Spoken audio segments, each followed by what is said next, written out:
Did you know in The Dark Knight, Bruce Wayne's car has a hidden meaning? While he isn't going around saving the day in his Batmobile, Bruce Wayne shows his wealth and luxurious lifestyle by driving around in a Lamborghini Murcielago LP640. The exact model of the Lamborghini holds a significant meaning to the character. Despite the origins of the car, when translated from Spanish, Murcielago means bat, which is of course a nod to Bruce Wayne's hidden identity and other life as Batman. Did you know in Batman v Superman: Dawn of Justice, a reference to Superman's comic book origins is made? Clark Kent made it his mission in the movie to investigate and report on the vigilante Batman, but much to the dismay of his boss, Perry White. White wants the newspaper filled with sporting reports and wants Clark to give up on his idealistic ideas of the press doing the right thing and investigating such matters as it's not 1938. This happens to be the same year that Superman made his debut in the comic book Action Comics #1.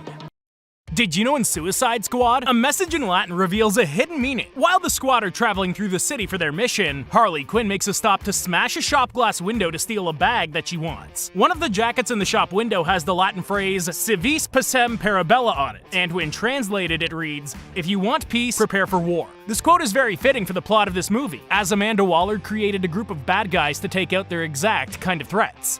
Did you know in Transformers, the sign behind Bumblebee reveals who he is? This one may be a stretch, but while Sam and his dad are looking around the dealership to buy his first car, they stop and take note of the 1977 yellow and black Camaro that we all know as Bumblebee. Behind him is a sale sign, but the cutoff of the shot seems pretty deliberate. The positioning of the car makes the sign read ALF instead, which stands for Alien Lifeform. This would be in reference to Bumblebee and the rest of the Transformers who later make their way to Earth. Did you know in Cars, there was a hidden adult joke? Since most of us were children when we watched the movie, this joke might have gone right over our heads. Two of Lightning McQueen's biggest fans, Mia and Tia, go to introduce themselves to the race car. After an excitable introduction, the two cars flash their headlights, getting themselves escorted away by security and leaving behind a shocked Lightning. Flashing the headlights is of course meant to represent the two quite literally flashing themselves at him, as you would by lifting your shirt. Did you know in The Wolf of Wall Street, Margot Robbie thought she was going to get sued? At one point during her audition, Margot actually slapped Leo more violently than she had intended to. She got lost in the moment, slapped him, and shouted an obscenity. The entire set fell silent before everyone burst out laughing. She immediately apologized, but Leo was impressed with her courage. He even asked her to hit him again.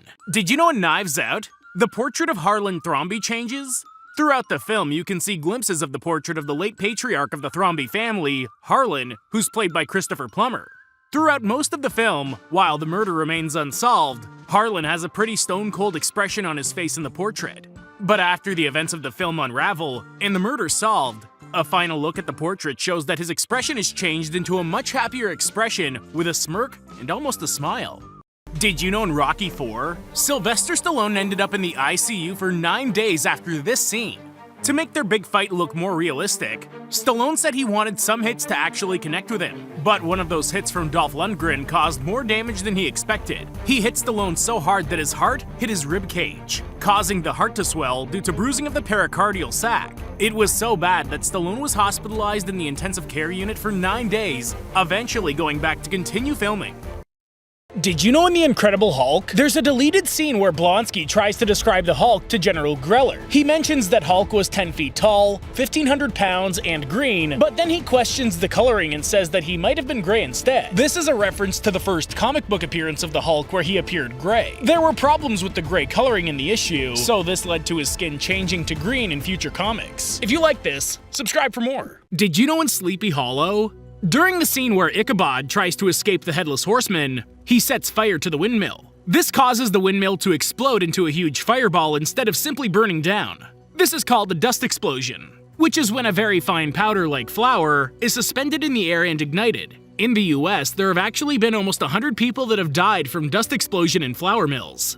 Did you know in Watchmen, during the scene where Dr. Manhattan transports a generator to the lab, a big sign is seen that reads Subquantum Unified Intrinsic Field Device. The first letters of each word spell out squid, and the first generator even emits tentacle-like energy rays. This actually refers to the original ending to the comic series, which is completely centered on Vight's creation of a cloned squid-like character that attacks New York City. In the series, the creature's blamed on aliens instead of Dr. Manhattan. Did you know in Batman Returns, the final shot in the movie ended up being quite an expensive shot? In the scene, Catwoman's seen looking to the bat signal. But this entire scene was added in as an afterthought only weeks before the movie premiered. The entire shot had to be done over a single weekend, and it was less than a day after they thought it out. They ended up having to use a double for Michelle Pfeiffer, and the shot cost a total of $250,000. Did you know in Anchorman, the name of the Mexican restaurant has a hidden meaning? This movie is filled with non-stop comedy, so it may be surprising to find out that you missed a joke. Prior to Burgundy's firing, we see him and Veronica Corningstone having dinner at a Mexican restaurant, where Ron performs his legendary jazz flute solo. The joke, however, is in the name of the restaurant, Escupimos en su alimento. In Spanish, this roughly translates to, we spit in your food. Did you know in Parks and Recreation, one of the trick-or-treaters is dressed up as another Chris Pratt character? During the final episode of the show, a flash forward into Andy and April's lives show that the two have a group of kids turn up at their door trick-or-treating. One of the kids is dressed up as Star-Lord, which is a nod to Chris Pratt, who during the running of the show was cast as Peter Quill, aka Star-Lord, in the Marvel film Guardians of the Galaxy. Did you know in Parks and Recreation, one of the show's best jokes was completely improvised by this actor? While Leslie was suffering from being ill, Andy Dwyer tries to help her figure out what's wrong with her. After searching on his work computer and searching up her symptoms, he tells Leslie, "I typed your symptoms into the thing up here, and it says you could have network connectivity problems."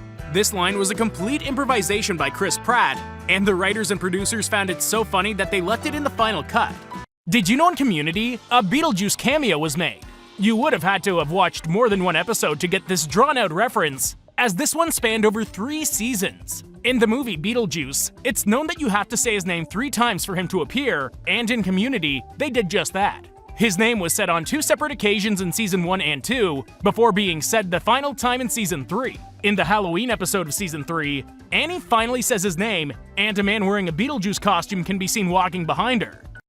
Did you know in Breaking Bad, Walter White adopts the mannerisms of the people he's killed? Throughout the series, Walter goes through a huge transformation, hardening as the show goes on and the more people he kills. Some of the transformations include taking on some of the mannerisms of his victims. For example, cutting off his bread crusts on sandwiches, a habit that Crazy 8 had. He also started to copy the drink order of Mike Ehrmantraut, a man he killed in Season 5 by ordering ice in his drinks, a preference that Mike had and not Walt. Did you know in Supernatural, a crossover reference was made to The Walking Dead? For those of you who don't know, Jeffrey Dean Morgan played John Winchester, the father of Dean and Samuel in Supernatural, before moving to The Walking Dead to portray fan favorite Negan. In an episode of Supernatural, Dean can be seen holding a baseball bat wrapped in barbed wire, which is an exact replica of Negan's famous bat Lucille. The reference to Morgan's role in both shows was only highlighted more when Dean said, "Man, Dad loved this thing." Did you know in Enola Holmes, there are 2 separate times that Enola offers some laboring boys £5 for their clothes? Back in 1880, £5 would have been the same as $455 in 2020. A common laborer at the time only earned about 3 shillings and 9 pence per week. So, technically, Enola's actually offering these boys what would be the equivalent of half a year's salary for their common clothes. Did you know in Hawkeye, the lot number of the Avengers compound reference is a Marvel villain? In Episode 1, we find out that the Tracksuit Mafia are trying to steal a watch from the Avengers compound that belongs to Hawkeye's wife, Laura Barton. The lot number of the watch is 268, which is a reference to the comic book Avengers number 268, released in 1963, and is centered around the first time that the Avengers fight Kang. As we know thanks to the Loki series and the trailer for Ant-Man and the Wasp: Quantumania, Kang is set to be a big part of the next phase of the MCU.